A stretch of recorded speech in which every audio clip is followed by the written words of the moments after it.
দধি দেওয়া হবে, অল্প দধি। এখন দধি দেওয়া হলো, তারপরে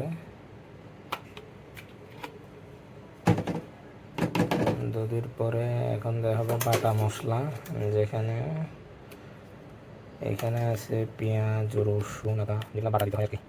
রসুন মশলা দেওয়া হলো। এরপরে এখন দিলে দুধ পাউডার, এটা হচ্ছে পাউডার দুধ দেওয়া হলো। এখন দেওয়া হলো বিরিয়ানি মশলা, দুধ পাউডার করে বিরিয়ানি মশলা দেওয়া হলো। এখন লবণ দেওয়া হচ্ছে, এগুলো সব মাংসের পরিমাণ অনুযায়ী দেওয়া হচ্ছে। এখন দেওয়া হচ্ছে হলুদ গুঁড়া, হলুদের পরে অল্প করে মরিচ গুঁড়া দেওয়া হলো, মরিচ বেশি দিচ্ছে না। এখন দেওয়া হবে তেল, একটু পরিমাণ মতো তেল দেওয়া হলো। এই প্রথম একটা সরিষার তেলে, এখন একটা সরিষার, এই প্রথম একটা সরিষার তেলে, এখন একটা সরিষার তেল, প্রথম একটা সয়াবিন তেল দিয়েছি, পরে একটা সরিষার তেল।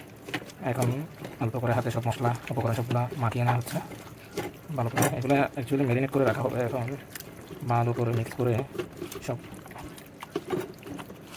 মিক্স করা হচ্ছে। এখন মশলাগুলো ভালো করে মাখানো শেষ।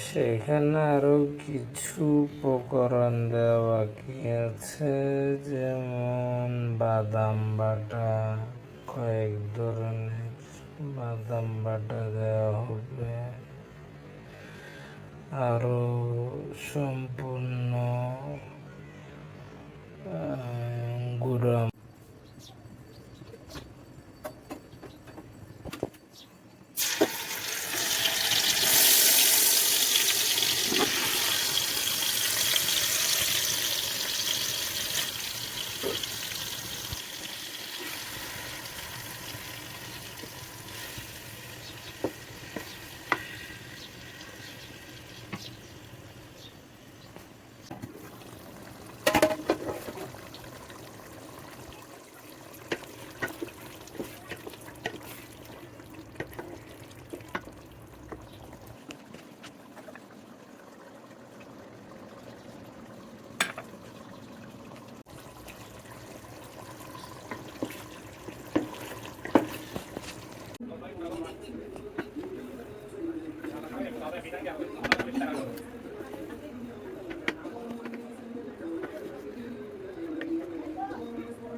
এখন রান্না শেষ পর্যায়ে এখন দমে রাখা হবে একটু করে, হাফ সিদ্ধ চাউল দিয়ে।